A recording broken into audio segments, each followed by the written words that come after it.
Halloween is coming up, and this is a warning to all parents who give out candy. Almond joy is a punishment.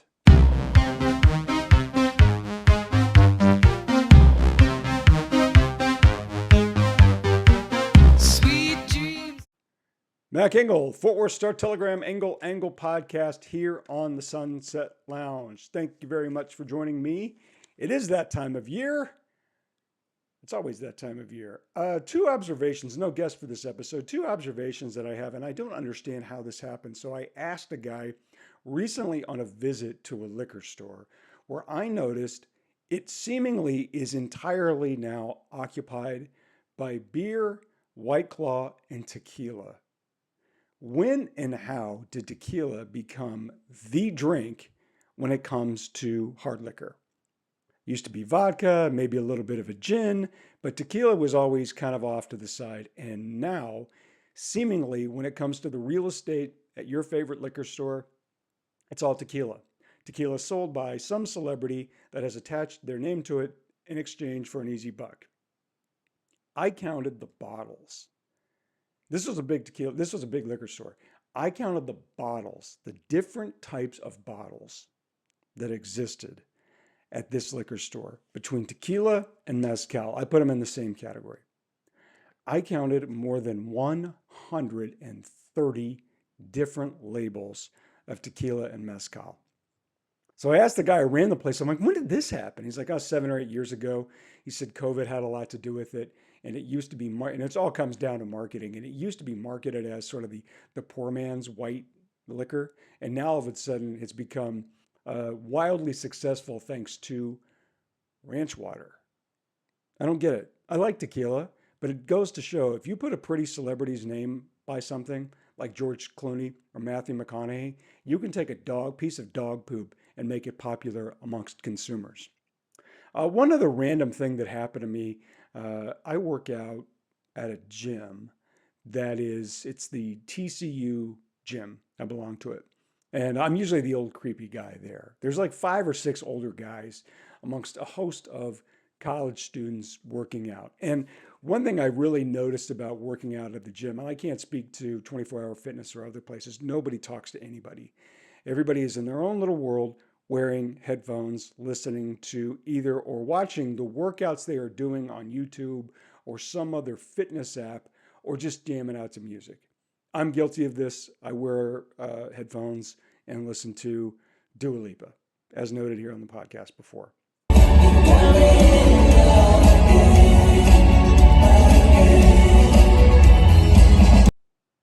So I'm lifting weights, not a lot, and I see this guy who's standing about 15 feet away from me, and he's older than I am. He's got a shaved head, tree trunks for legs. And he's doing these workouts that I had seen before, but I don't know why I had seen them. But they were different. They weren't your standard leg press, lunge, or whatever else. There was some change to it. And I'm looking at him and I'm like, oh my God, I'm like, that dude is in great shape. And he's got to be over 60. And he's in great shape. And he's still got a lot of muscle to him, which is obviously a lot harder the older you get, and I cannot place it. And I keep coming back to these workouts that he's doing, these specific lifts that he's doing with dumbbells that I know I recognize, but I can't place either. I can't place either one. And I'm like, I know I'm old and I'm forgetting everything now, with the exception of people who really angered me from yesterday or the day before, and certainly 20 years ago. And then I'm looking, I'm like, why can't I figure it out? There's probably 3 old guys on the floor of the gym where there's just free weights. All the machines and stuff like that are upstairs. So that's where all the females are. Mostly people who are messing around with weights typically tend to be males for whatever reason. There's some females there, but overwhelmingly, the people on the machines are females. The people on the weights are males. Don't get me started on that why, but that's just the way it was. So he stands out, as do I. Not for the right. I stand out because who's this old idiot? And that guy stands out because he's really throwing around some weight. And again, I'm like, who is that? Why do I know this? Who is this guy? And then it dawns on me.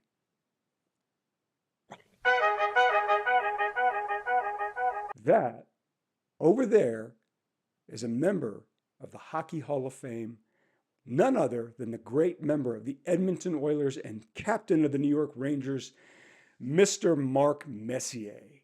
And he's doing a bunch of workouts that I did when I was a much younger man, when I worked out with a handful of members of the Dallas Stars, including Bill Guerin, who I believe now is the general manager of the Minnesota Wild, when he invited me to work out.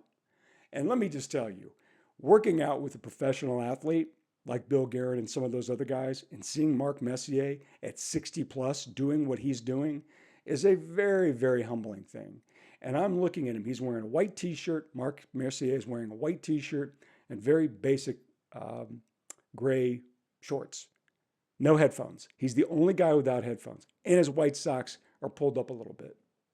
So I'm looking at him in amazement. I'm like, dude, how the hell is this guy doing it? Well, one, he's been doing it for probably his entire life. And two, he's got the genes. He's a professional athlete, even though he's retired. So I walk up and I'm going to grab a weight from the weight rack as he's standing right there. And I looked at him and I said, you know what? That's not bad for an old hockey player.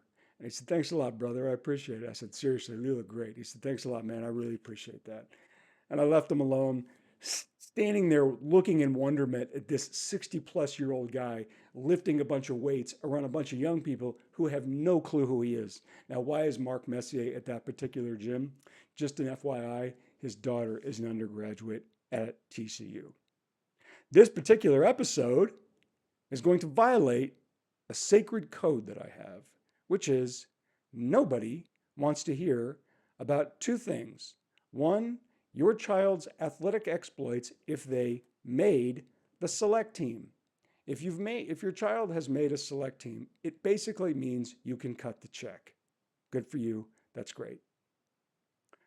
Winning a game between two 13-year-olds doesn't really impress me that much, but hey, it's positive, it's exercise, it's competition, a lot of life lessons, so good on you.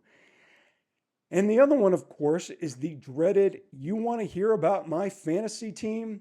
No, let me climb up here to the 5th floor of the building and jump out the window. I'd rather do that than listen about your fantasy team exploits.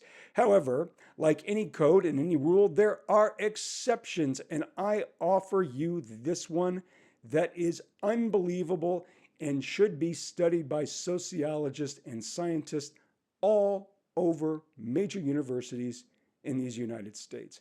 However, before I get to that, it's break time. Time to mention that all of the shows, and I mean all of them, here on the Sunset Lounge don't cost any money for you. Otherwise known as free. Not fake free, free.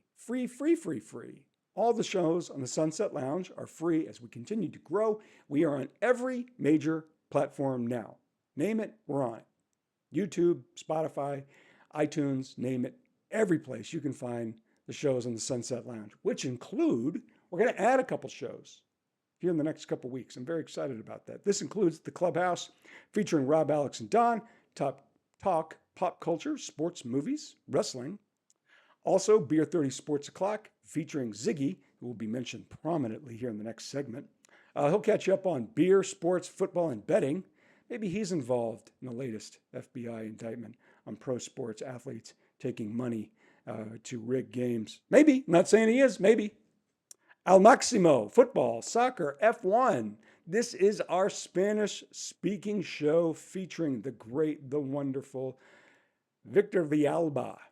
He's the Spanish voice of the Dallas Cowboys and Dallas Mavericks, who had a wonderful season opener against Victor Wembanyama and the San Antonio Spurs and turned him into the NBA's MVP after only one game. Cooper Flagg's first game, he got a double-double, and they got their ass kicked. Carlos Nava, hardest working man in the world, not just sports, joins Al Maximo. That is our Spanish-speaking show. Also, two things to look forward to here in the Sunset Lounge. We're going to have a soccer show featuring Taylor Kern and the return of a really good show that I think you'll like if you are into true crime.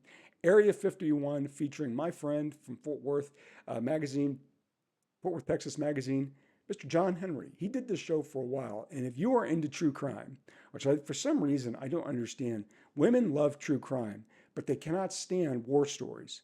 True crime, they love. War stories, they hate. Area 51, maybe I get that right. War stories, they hate. True crime, they love. Yeah. Area 51 will be coming here on the Sunset Lounge shortly. Look for it in the next week or two, as well as Mr. Mike Reiner's award-winning, I don't say that sarcastically, Mike Reiner's Your Dark Companion won an award. What award? That one. Also, Mr. Norm Hitzkes, multiple times a week here on the Sunset Lounge. All the shows on the Sunset Lounge are free.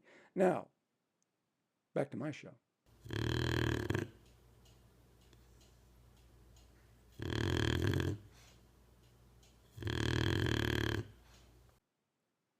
Okay, like I told you, this is the exception to a rule that says nobody wants to hear about your fantasy football team, baseball team, basketball team, hockey team, etc. Here's why. I participated somewhat begrudgingly in the Sunset Lounge's fantasy football draft. I say begrudgingly because it takes time and I stink at fantasy football. I don't have time for fantasy basketball or hockey or any of that other stuff. It's too much time and I'm not any good at it. So when I do it, football is the easiest one, which is one of the reasons why football is so popular, because it's easy and it's the easiest one to bet on. And I don't bet on games because I'm terrible at it. However, to be a good sport, I was invited to join the Fantasy Football League by the Sunset Lounge, and I was like, oh, okay, yeah, great, I'll do it. Normally, what people do in these instances is do a little prep work and come up with like a draft order. Now, you can find all the research online, and you can find lists, 1 through 100, and top running backs, quarterbacks, kickers, defenses, blah, blah, blah, blah, blah. I did none of that.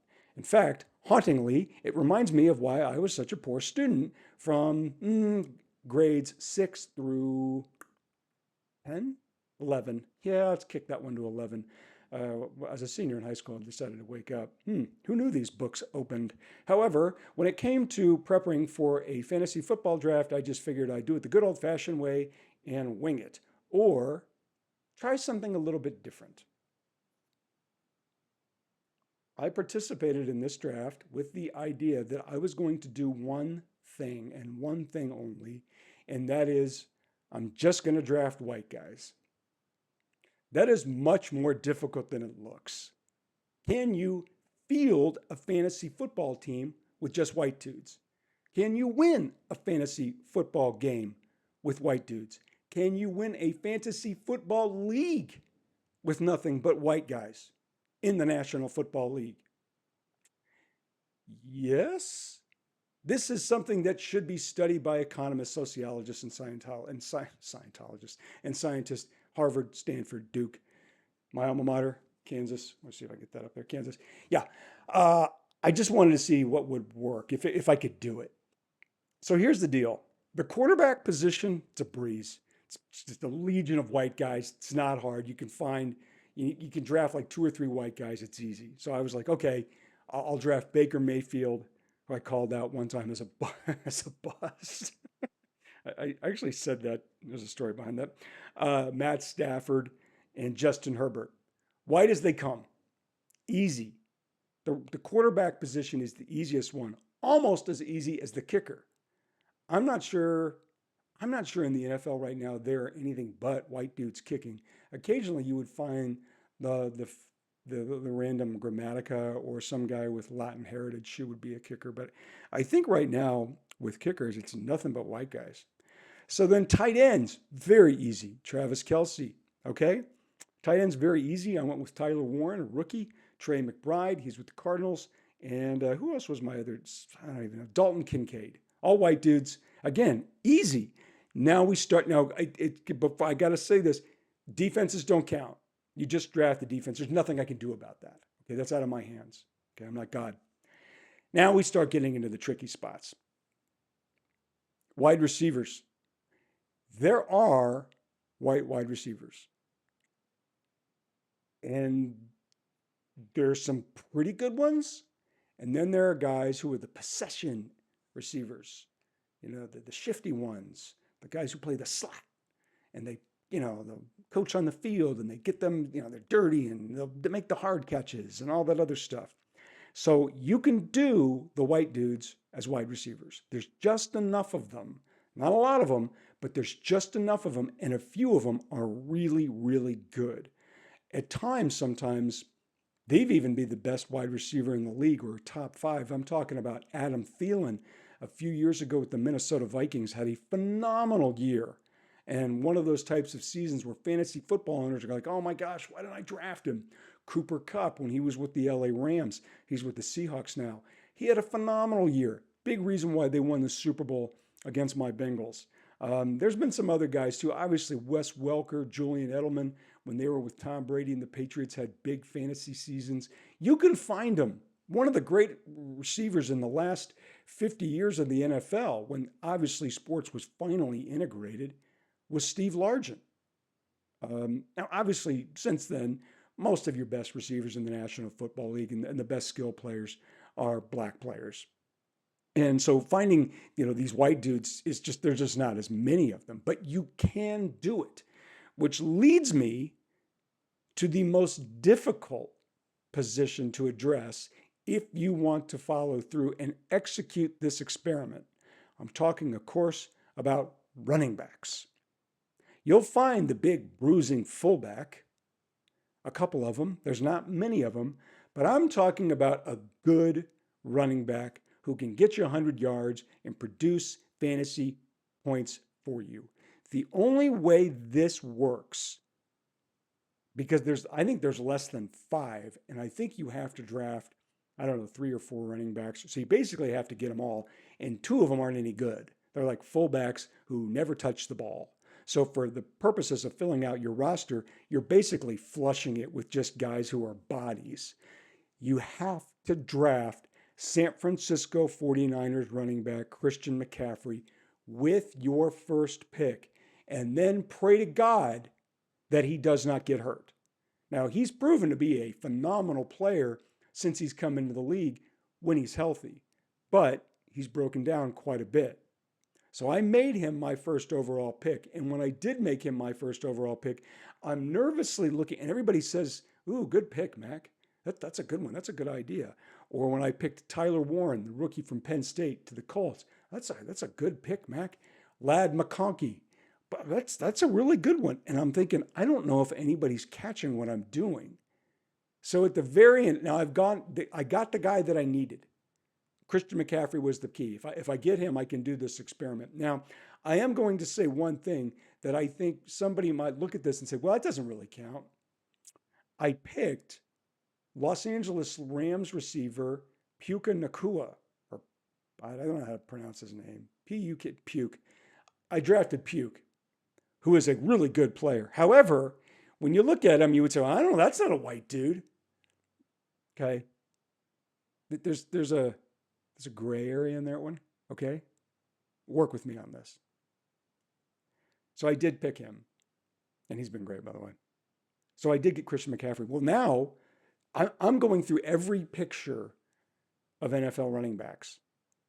I'm like, well, he's not white. He's not. And most of these guys, I don't even know who they are. I don't care how big of a football fan if you are, you may be. If you go through all the photographs, you're like, I don't know all the names. Like, I don't know who these guys are. You know some of the big names and the players of the teams that you follow. But I'm like, I don't know who these guys are. So then I'm down like, hey, you've got to draft another running back. There is no other running back other than Christian McCaffrey and fullback Kyle Juszczyk, who nobody has heard of, with the exception of the fact that his wife made headlines last year or the year before when she designed these jackets based on NFL jerseys. She did it herself.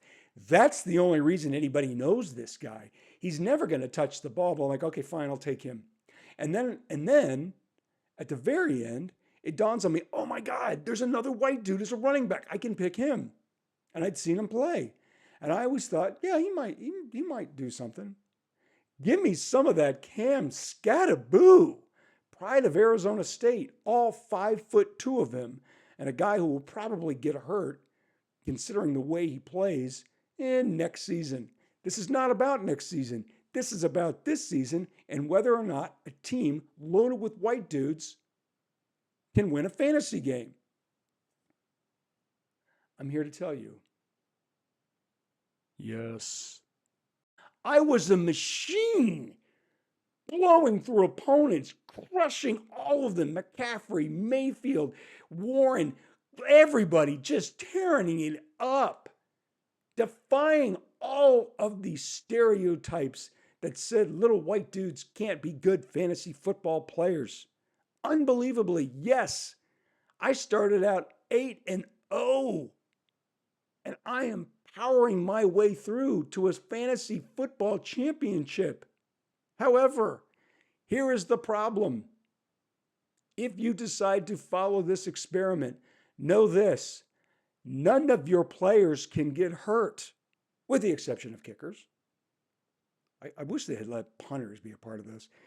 If any of these guys get hurt at all, I am so screwed. So, right now, the season ends, I don't know, like middle of December, something like that. I'll tell you how much I follow this. But right now, it's working, and it can happen. But here's the most important part to this detail. No one can get hurt, and without a doubt, Christian McCaffrey is your most valuable player ever.